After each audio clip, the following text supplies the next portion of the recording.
ഒന്ന് അമ്മ എന്ന വാക്കും, രണ്ട് അച്ഛൻ എന്ന വാക്കും.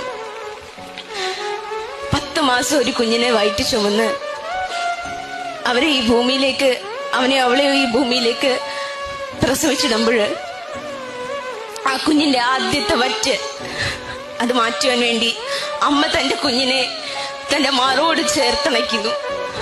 അമ്മയുടെ നെഞ്ചത്തെ അമൃത കുംഭങ്ങളിൽ നിന്ന് ആദ്യത്തെ വറ്റ് ഒരു വൈദ്യുതി തരംഗം പോലെ ത്രസിക്കുമ്പോൾ ആ നിമിഷമാണ് ഈ ലോകത്തിലെ ഏറ്റവും ഉത്കൃഷ്ടമായ കലാമുഹൂർത്തം ഒരു മനുഷ്യന്റെ ജീവിതത്തിലെ the best artistic moment in A human life. അവിടെ വിട്ടുപോകുന്ന ഒരു പേരുണ്ട്. വിയർപ്പിന് പോലും സ്നേഹത്തിന്റെ ഗന്ധമുണ്ടെന്ന് തെളിയിച്ച അച്ഛനെന്ന വാക്ക്, അച്ഛനെന്ന വ്യക്തി. ഈ 2 പേരും നിങ്ങൾ ഓർത്തിരിക്കുക.